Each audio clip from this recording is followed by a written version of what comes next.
All right, we'll take it home. Last session on ecosystems. So I'm very excited to introduce Jason Pruitt. He has a background in physics, and he's now leading Los Alamos' National Security AI Office. And he's going to tell us about lessons from history, and then hopefully new ways of building partnerships in this AI era.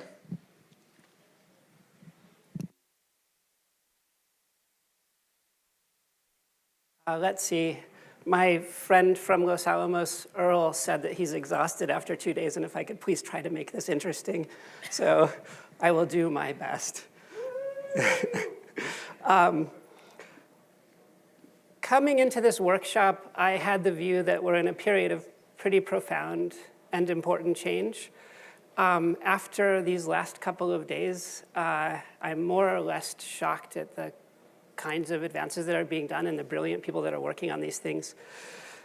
Ian and Jonathan and a few of us have been working really hard over the last few years with national leadership to try to figure out what we do going forward. And those discussions have been quite interesting. And in some sense, we haven't been exactly sure how to navigate them. So I thought, oh, maybe we could learn something from history and previous times that the nation has undergone such a big change. It depends on how you think about it, but in the last 100 years, there have been 3 sort of giant changes sparked by national crises in the way that we approach science. There was World War II, there was the Cold War, and then what might be called the post-Cold War, where you get this very broad view of strategic competition and leading to advanced technologies for the good of society. And so for myself, I'm convinced that we're looking at a change as significant as those before. I'd like to get into some of the reasons why I think that's true, and then some ideas about what we can do together. One basic observation is that every time we've gone through a change like this, it has been the strength of the nation's universities and the partnerships with the national laboratories are working together that have been key for us getting through them. In no case could we have gotten through those changes without that.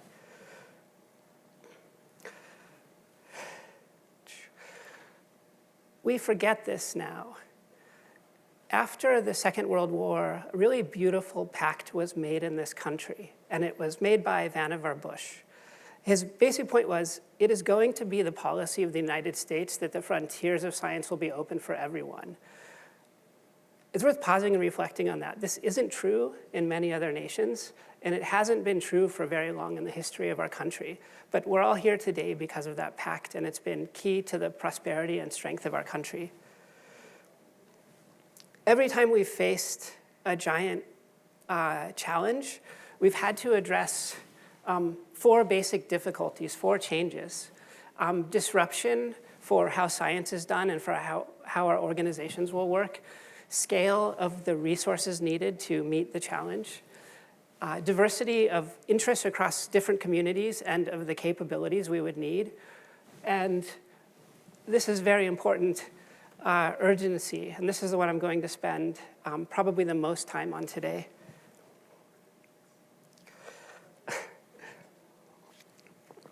This cracks me up, but I'll get to why it cracks me up in a second.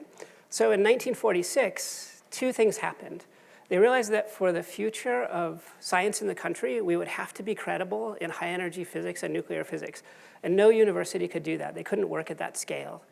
At the same time, and so the basic deal that Bradbury made was like, hey, we've got tons of money, we've got giant facilities, you can come and work with us. And that deal has stuck for a very long time.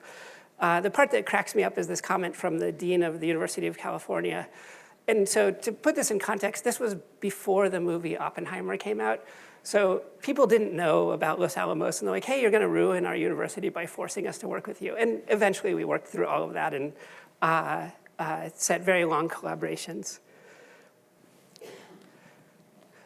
The disruption we face today is in some ways very similar to that basic disruption in the past. We have these powerful engines for science and technology, as we've heard about, and mathematics and all sorts of things. And we have to be able to work at scale. So I think this was mentioned a couple of times. Industry has really advanced very far ahead of where academia and even the national laboratories can easily work. So in that sense, it's just like a cyclotron. You know, you need something big, and it's really important and all of that. This surprised me when I first made it. It's the impact that companies like DeepMind are now having on scientific discourse. So this is citations to their papers and citations to, I think what we would all agree is the best of the laboratories, Los Alamos. And so Los Alamos has been around 80 years and DeepMind's been around 10. So this is just really a fantastic contribution from industry. But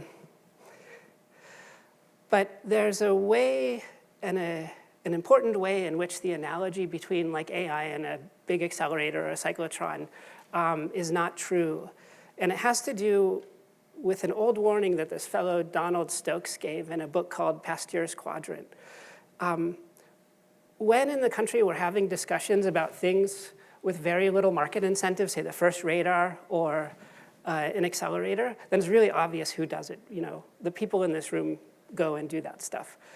When we're talking about, say, an advanced GPU or something where there's a gigantic market incentive, it's really obvious who does that. We don't have any trouble in the discussion about that. But then you come along with something that both has a gigantic market incentive and is a powerful engine for science, and the discussion in the nation gets very complicated.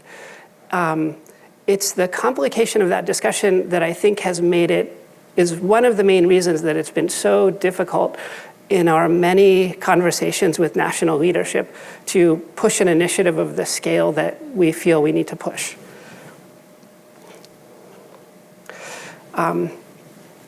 Let's turn to diversity, and I'll be very brief on this because for all its troubles, one of the great outcomes of the Cold War was that it was realized that we would have to work on effectively everything under the sun. And the talks over the last couple of days have made it clear that we have enormous strengths in effectively every area we'll need to succeed. Just by way of example, and I could probably give 40 of these examples, at Carnegie Mellon, there's this fantastic MDS cubed effort in materials data for artificial intelligence and all of those applications. And with Michigan, we have this great collaboration on full stack co-design, which touches this incredibly broad span of fields. On scale, one dimension of that has to do with computing needed for working at the frontiers of AI. That we have laid the foundations for over many decades now. Before there was a computing industry, it was realized that to, say, understand fusion or do military operations or something, we would need to advance this nascent field.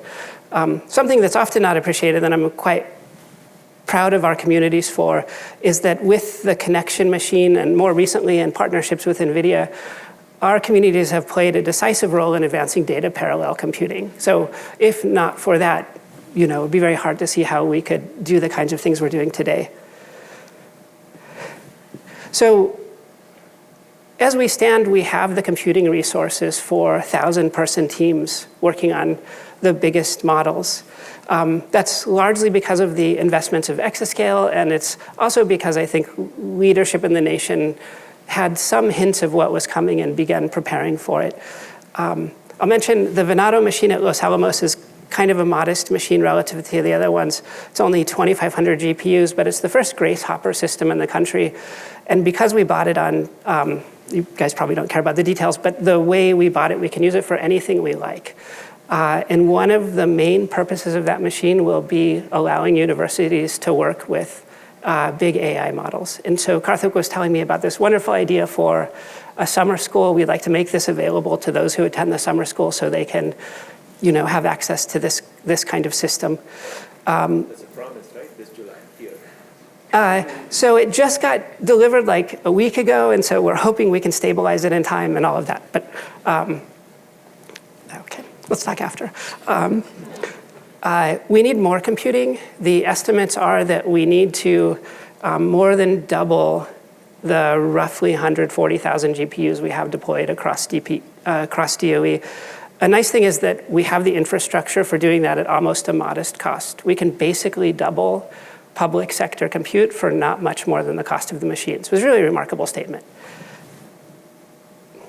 On scale, our real challenge is coherence of efforts, of human effort across domains and institutions. We and many others have started that. This is an example of a project that Earl is leading, and we've got great collaborations going, or soon to be going, with Michigan and Georgia Tech and all of that. Incredibly happy with the leadership of Argonne on TPC. They're basically laying out the template for the rest of the nation to work at this scale, and with Michigan for calling this conference. But I want to get back to this because it's a central challenge and it's really quite difficult. Even within a laboratory, it's not easy. And talking about a collaboration like at the national scale is an enormous challenge.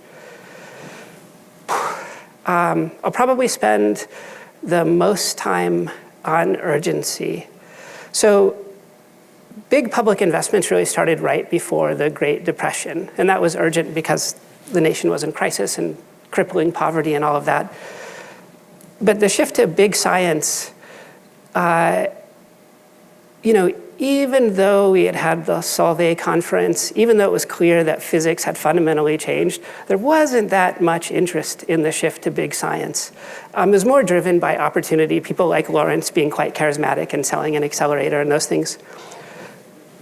It was only later, after there had been clear threats to security, that the nation acted at scale. So it's kind of remarkable. If not for the shock of the Soviet test, which CIA at the time had said would never happen, they won't figure it out, all of that. If not for the shock of the Soviet test, I don't think we would have SLAC today. I'm not sure we would have strong nuclear engineering departments in the country today. And so we don't have the analog of that event as we're talking about AI. So any discussion about urgency has to be a little subtler. What's clear is that AI is in a basic way upsetting what had been decadal stability for significant advances. There's this beautiful, so for some time I had the great privilege of working in the intelligence community. And if people are interested, I really recommend it. It's a wonderful community. You make a great contribution to the nation, and you do the most interesting things in the country.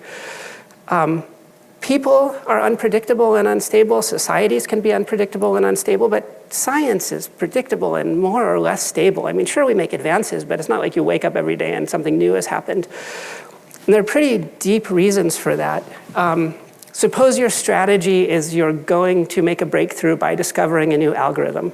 Well, Sherry and Thompson did this wonderful work examining how fast we develop new algorithms. And so depending on the complexity class you're moving between, you can improve like 1 or 2% of algorithms in a year. That's quite slow. That's 40 years. If you want to make a quick advance, your strategy isn't very good. Moore's law was fantastic, but as was said in the last presentation, for many problems, you just need enormous hardware advances for modest gains. So the laboratories, the first sort of reasonable 3D simulations of an important system were like in 1998. It took 22 years to sort of get the next generation of those simulations. And the reason is a pretty basic one. It's that in 3D for Eulerian, if you want to go 10x in resolution, you need 10,000x in computing power. So you're not going to see a breakthrough tomorrow with that kind of thing. I feel like I'm going to suffer for the next slide, but let's. So contrast that with what we've seen happening in AI. And this slide is philosophically troubled, but it gets to an important qualitative point.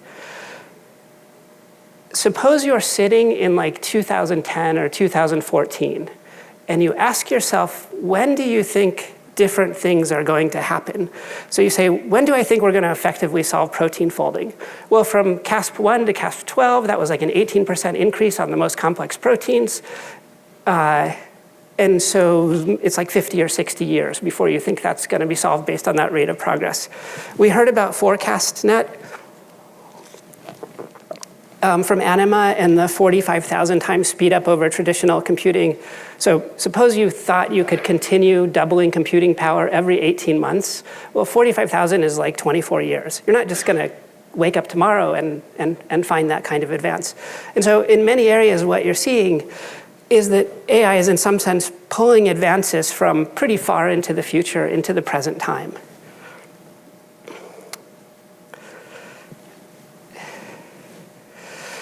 The way we've approached this technology and managed its understanding and release is incredibly different from what happened in the early nuclear era. So Chadwick discovers the neutron in 1932. It's neutral, it decays, it's completely useless. Then fission in 1938, within 9 months, the letter has gone to the president. The US government locks down the technology, goes quiet. It's 15 years later. People think that the Atomic Energy Act of 54 was to make things secret. No, no, no, the Atomic Energy Act of 54 was to open things up. They're like, okay, we studied this for 15 years. We understand where these technologies are going. Now we can, in a very deliberate and careful way, begin letting information out in nuclear reactors and all of that. I'm not suggesting that this is the path for AI. That would be crazy. It makes no sense. I'm drawing a contrast, though, to make the point about urgency in the public sector getting more deeply involved. This may be a longer discussion at the pub later, but one can think about where this path leads. And taken to an extreme, it poses what you might call certain structural risks. I'll just mention two here. The first is that we've clearly kind of lost our frame of reference for reasoning about the future. We have incredibly poor ability to forecast inflection points right now. And this is the basic foundation for strategic warning and national planning and all of that. So one would like to change that. The second is maybe a philosophical point. We're looking at the possibility of a fractionation of basic advances, where those who have access to 10,000 or a million GPUs can make discoveries at the frontiers of science that none of the rest of us have access to. And so that gets to the heart of the pact that Bush had made for the country, and it gets to deep questions about the kind of country we want to live in. Going forward, you could think there are two basic paths. You could say, let's stop. You know, we don't understand where this is going. Probably the best thing is to like just slow it way down or something, I don't know. That would be dumb because we would miss out on all the fantastic benefits, all the advances that we'll give to the next generation, and it would probably be impossible. The other path is that we need public sector development, and by that I really mean the laboratories and the government and academia, of frontier class AI.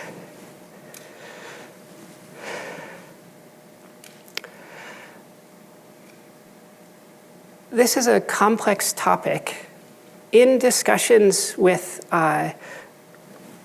national leadership in different areas, I often feel that they're a bit schizophrenic. On one hand, the discussion is, this is the most concerning disruptive breakthrough ever. We need to manage it and make sure we protect against its harms and all of those things. And on the other hand, you say, well, okay, well, the way you manage this, the way you shape it is you create the ability, as we've done for particle physics and things, you create the ability for us to work at the frontiers and understand it and shape it. And they say, well, no, that's a very complicated thing. We should sort of hold off on that discussion. It's not a criticism. I think in all interactions with leadership, everyone is really trying to understand this and do the right thing. So it's not in any sense a criticism. Partly it's a reflection that we're working with something that is moving much faster than our normal course of working with things. So the legislative cycle is like a couple of years, but a couple of years in this world is more or less forever. It's challenging our institutions to figure out how to adapt. I want to close, and so the question is, what do we do going forward? And I want to close with just 2 points, and then the discussion the panel discussion will hit these in more depth.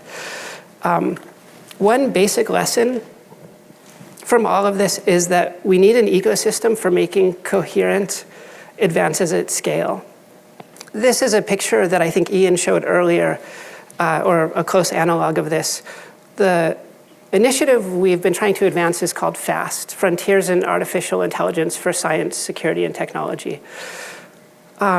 We tried really hard to work out the needed scale of this kind of from the ground up. How much computing do you need? How big do your data teams have to be? What kind of R&D effort do you need? All of that. The number we came to is it's like 2.4, 2.5 billion a year, of which I forget the exact details, but a really good fraction would go to universities. The labs on their own don't have the scale of human talent needed to execute something like this. We would have to draw on the university community.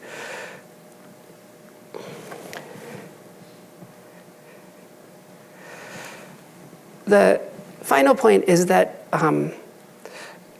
this challenge is in some ways similar to those we've faced in the past and in some ways quite different.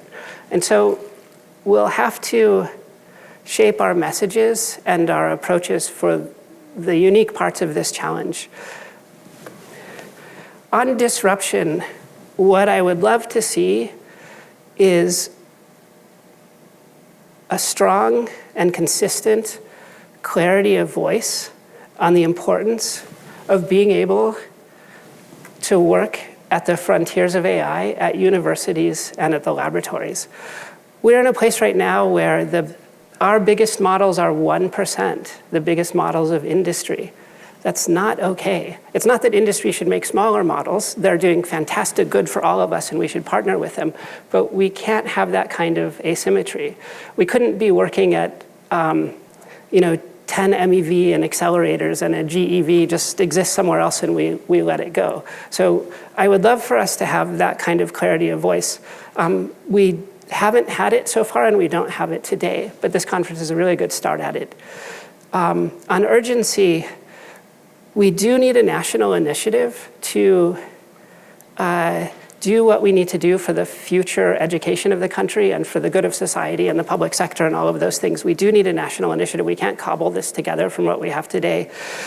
But we can get started. We can start implementing the structures we'll need and proving them out and figuring out how to team in new ways. I've been incredibly happy with TPC, efforts at a research agenda for forecasting, efforts out of Purdue, and then this conference with Michigan, which is the best step I've seen so far of drawing like a very broad set of the community together to figure out how to do this. Thank you.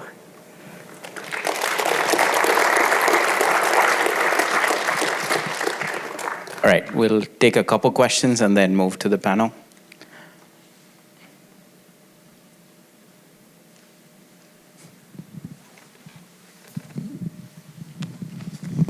So you mentioned about 2 billion a year, which is actually nothing if you compare with the CHIPS Act.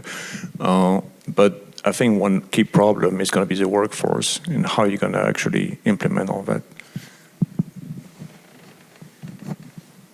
Yes, that is the key challenge. And in fact, we've really been pressed by our supporters in the department to say, what is your ramp? How much can you spend in the first year and so on? Because we see no way of quickly addressing that workforce. There's not an easy answer. The best case we have for that is in partnership with university because there's just such a greater ability to attract talent, both at the quite senior levels and in the student level. But it will be quite difficult and it will take time.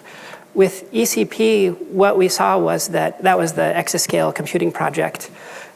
What we saw was that once you had a clear and bright national goal, it was that you could easily articulate and all of that. It was amazing at drawing the community in and getting a lot of buy-in. So I think that will be a really important step.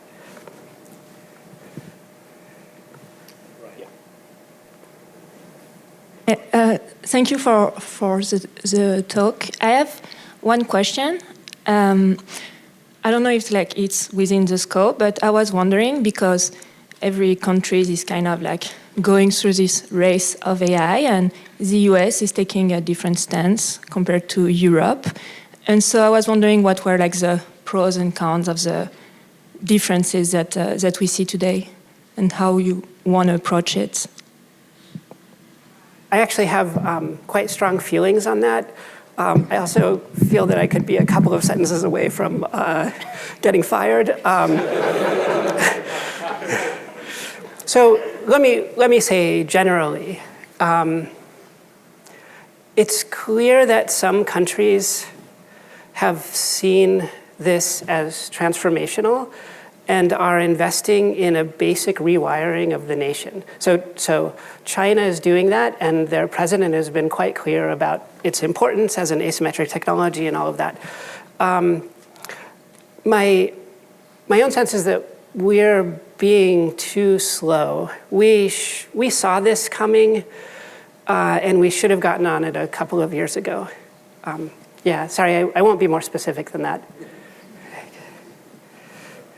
You know, this is related, and that might be one sentence away. So what's missing here is a risk.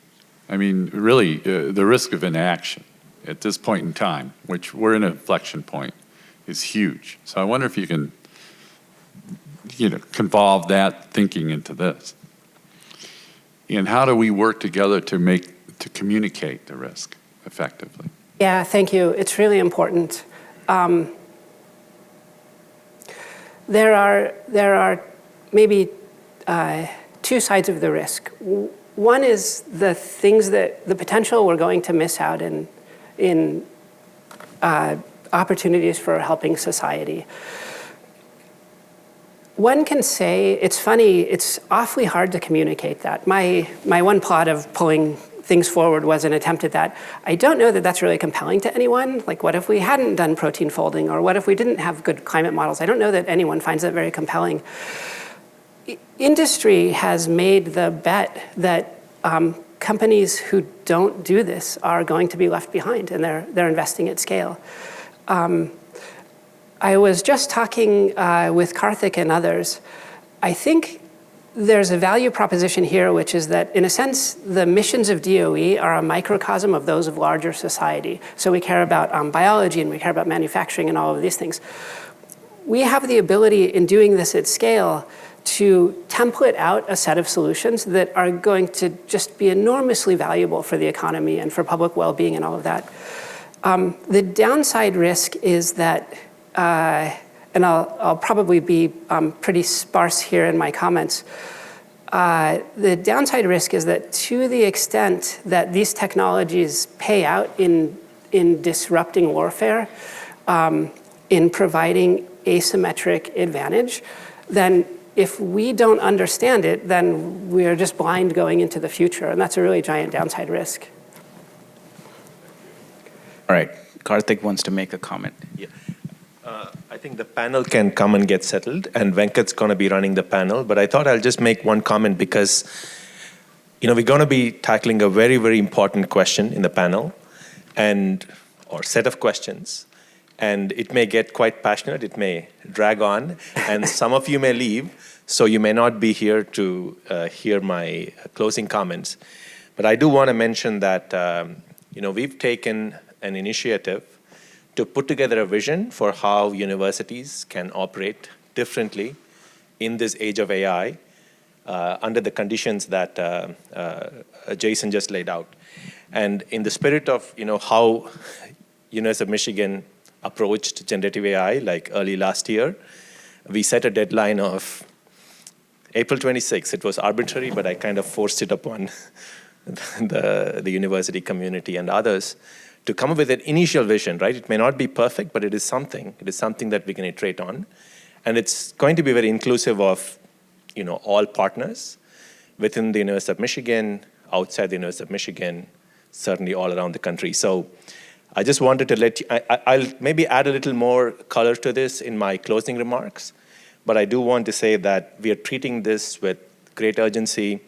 Jason and his colleagues are really pushing the needle, trying to push the needle, and we need everybody to come together, not just universities, but also companies, So there is a lot going on, and we're trying to build a vision. It won't be perfect, but we're going to be iterating. So any ideas you have on the kind of things that Jason said, and certainly the kind of things that we're going to be discussing over the next hour and beyond, so please reach out to me or MICDE, just because we are the initial points of contact.